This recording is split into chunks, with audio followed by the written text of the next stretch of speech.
making money sila. But Pondo ng Pinoy did not make money. So pwede kami mag zero interest type of helping in the setting up of microfinance. Partnering with institutes like Father Joving na who are intending to do franchising. I'm hoping to sell the concept of participating and partnering with the franchising. So now that there is already technology, there will be a lot, the hand-holding that will ensure the stability with proper discipline. Hindi yung startup na mga mapaka, hindi ka sigurado kung paano magsisimula yung mga tao out of nothing. But if there's going to be someone who's already seasoned to accompany the unholding and we just enter into helping set up the franchise, then that will be easier for the investment.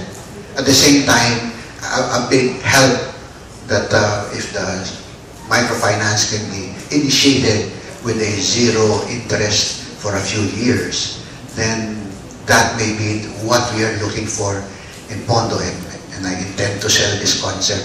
Tama-tama bukas po may meeting kami sa finance. I intend to sell this concept as a possible brand for Pondo ng Pinoy.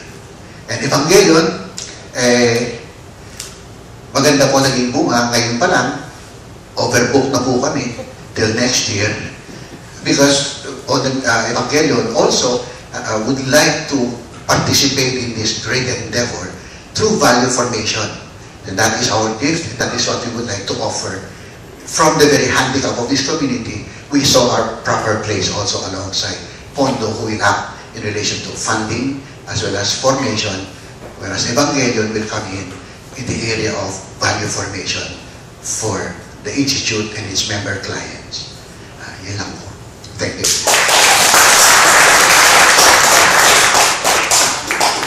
Thank you, Father. Very intriguing presentation. Very intriguing. Very intensifying. Meron ba questions for Father before we let him go? Any questions? So, Pondo ng Pinoy is looking for a brand name. Pero siguro naman yung ibang services nyo, hindi nyo po kabayaan, makakuiwanan nyo na yung ibang services nyo yun. Hindi po. Branding lang is just be identified but not limited to it. We will remain with the four major areas of concern that we are responding to: education, health, livelihood enhancement into forms, microfinance, and microenterprise, and then housing. That will remain, but what I'm just saying is the microfinance has been largely undeveloped area, and that is where we can perhaps capitalize it, since that's where we do that, as a way of branding, but not limited to it.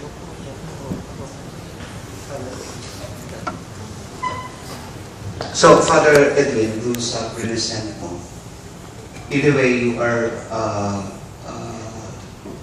para bang proposing a kind of networking, kasi mainly yung grupo stays in the local. Yun na nakikita ko local services lang talaga siya. But yung ganda sa'yo is expansion. We can network not only in training so what, but also in products. No? What is your giftedness in your area can be connected in other communities where they are needed. Nung pinapresent mo nga, naku, dapat i-hire ka ng SM, i-hire ka ng Ayala. Kasi it's very corporate, ano? Ang galing, nakita ko sana, we can do that. Kasi sila nagagawa nila yan. No? Pero tayo, we are so micro-oriented din siguro, so much so, na ang focus lang ay yung local. Pero we never came up with how about doing it nationally or provincial or regional or whatever para naman mas ma-expand in terms of networking. Yun yung pagkakaintindi ko dun sa presentation mo, and in a way mas ma-decongest ang urban setting because there will be opportunities in the rural area. That was the last point. So yun yung pagkakaintindi ko. And it's very good. Baka kailangan among the church groups matindi yung networking at i-mainstream ito and we can really be of help. Mukhang doon kulang, may gap sa simbahan, which is networking. Nagne-network lang tayo among yung pare-pareho na interest pero may other groups pa.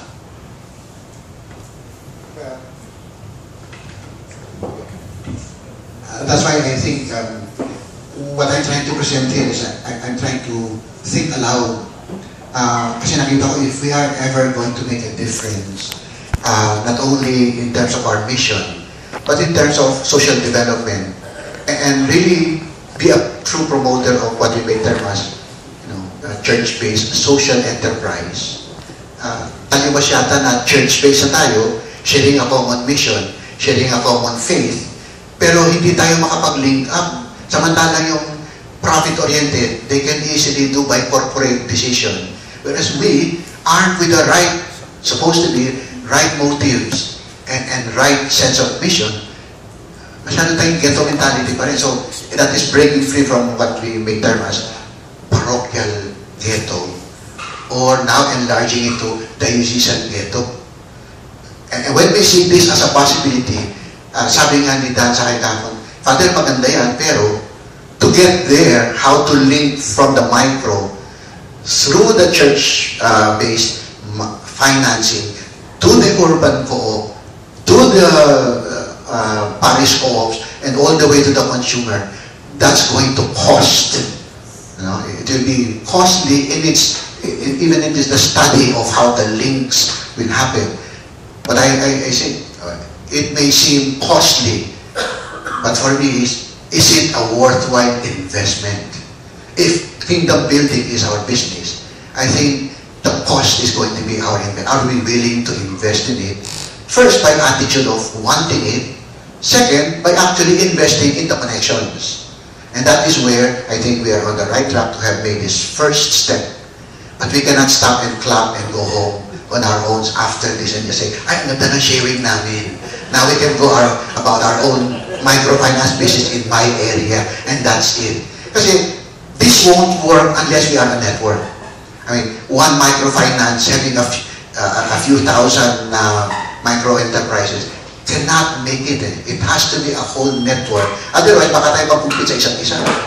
So there has to be a real study of the systems, the movement, the flow, the tracking from production to consumption.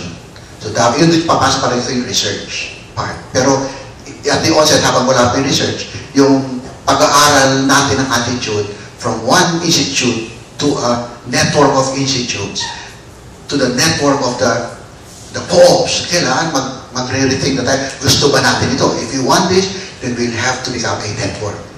A serious network that will really link in systems and in actual relationship. Because we have a very rich source of information sa microfinance. I don't know how much you're using that as a potential connection to the market. Kasi nangyari ba kayo, ang inisip na ng microfinance, yung client ko, na siya mabuhay siya. Pero this will challenge us. No, I will not just think of the micro-enterprise. I will now think of how they, because I know and I have the data, I will link this information to the urban co-ops and ask them, what do you need and what do we have? And if we can link that, then we don't need warehouse. What we would need are just repackaging centers, and the flow will be by subscription, and therefore the cost will be minimized by that. Proper study and systematization of movement from production to consumption. But that means really embarking on it as a group. No, hindi pwedeng kanya-kanyang lakad dito ng isang microfinance, yung iba ayaw, yung co-op ayaw. And all this must link, or else we will not make much headway. Unang-una, nagpapasalamat ako sa Diyos kasi nandyan ka, Brother Edwin. Hindi naman kita masyadong kilala, pero para sa akin, you better stay in that state being visionary. Kasi nga, pagdating sa practitioner, there are a lot of practitioners. But, tingnan mo, ang daming co-op na bumagsak because there is no direction and no vision. They very limited vision, only sometimes very parochial.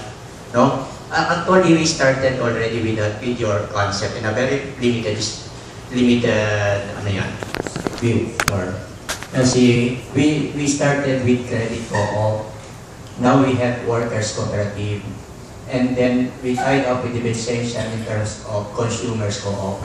And now we are working for the accreditation of the Union of Church Cooperative in order to professionalize the way we handle our even livelihood programs. Pagdating sa professionalization, we are working with the poor and mostly kakaunti nga lang dun college graduating. No? Very, very limited. Mostly, kaunti pa rin yung high school graduate, mostly yung mga mothers, no? Mga elementary graduates. And that is why I'm very, very happy also because it was Bishop Abilio who pushed for the accreditation of the Union of Church Co-op because it is in this way that we are forming even board members, managers, and mga, ano tawag ba?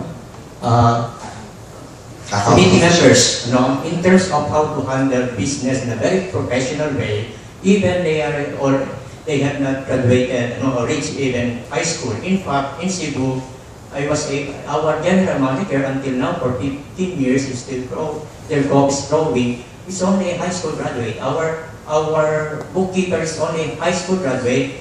After that, in-enroll namin sila for accounting for an accountant. Palagi silang 100 sa exam. Actually, after some time, may mga professional na dumating sa board because wala na ako dun sa board as chairman of the board.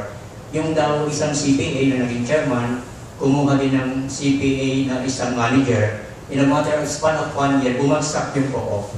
At kung ano pang appreciation yung ginawa nila dun sa high school graduate ng manager, alam nyo, nagreklamo sila sa akin, gusto nilang umalis na lahat. Sabi ko, lahat ng sinabi nyo sa akin, ibato nyo sa General Assembly. After the General Assembly, natanggal yung chairman, natanggal yung kinuha nilang general manager, ibinalik itong high school graduate, in span of 1 year, nakatayo ulit at lumaki yung kita. Ano? Sabi ko nga, ano ginawa ko sa development natin, yung core party. Kasi ako dinedicate ko na yung aking buhay doon sa cooperative. Simply because yung spirituality ng simbahan na andun sa cooperative. Kasi nga, eventually, I'm working so much for the technical, but eventually, my place is in the evangelization.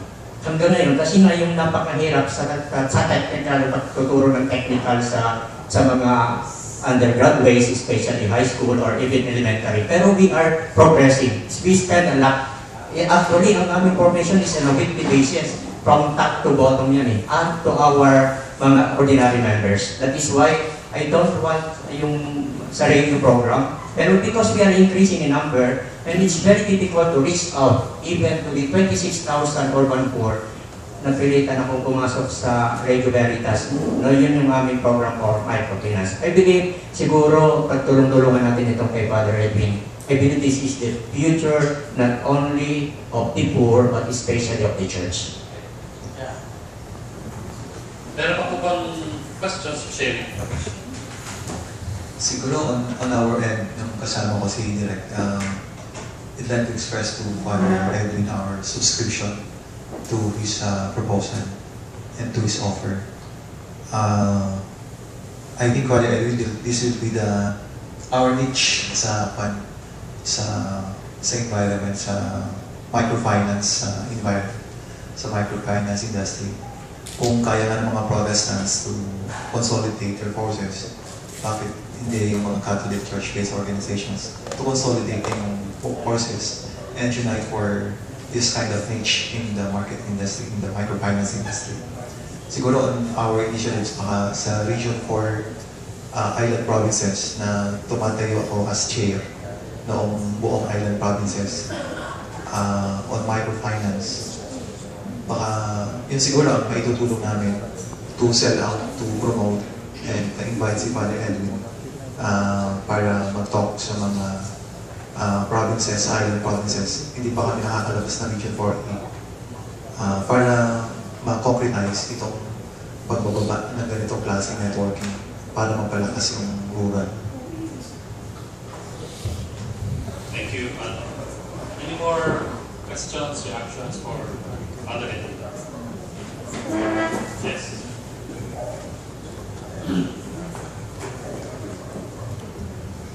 Sabi ni Father Edwin, think aloud daw siya. Pwede bang mag-think aloud din ako? Opo, pinagtatahi-tahi ko lang po yung presentation. Kahapon sa'yo natin, maganda yung MFI natin. Pero wala siyang source of production, di ba? Puro lang siya trading.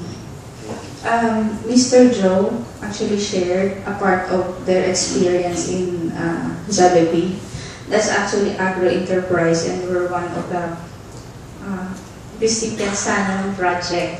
But then it was so short, hindi kami umabot ng Kalasag experience. It's a good way kasi sinasabi niyo this actually part of production planning.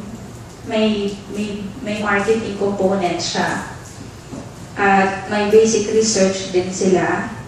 And I think CRS has a very rich experience already with Agro Enterprise. And it's basically cluster-based organizing. And they're very effective in working with their Kalasag Farmers Cooperative. Tapos yung Kalasag Farmers, pinautan din sila ng MFI. And I think it's KMFI, is that it? ASCII. Ayun, ASCII. Tapos nag-modify din po sila, nagtanong ako na pumunta ako, nag-modify sila ng product. Hindi na siya yung pang-individual din yata, kaya lang hindi kasi sila nangungutang sa simula ng 5,000, as in 5 digits kagad yun. Kasi onion siya, ang lalaki ng production, tapos tons ang dinideliver nila sa Jollibee, and now I think they're into pepper, bell pepper, and other products, corn, iba-iba na. So, kung pagtatahi-tahiin po natin itong mga iba-ibang karanasan na to, ang ganda na natin maganda na pwedeng pagsimulan para ma-enrich yung current product and then develop another product for micro-agri. At the same time, pwede na natin sigurong lawakan para mabuo natin yung value chain. Kaya na magdadagdag tayo ng ka-network.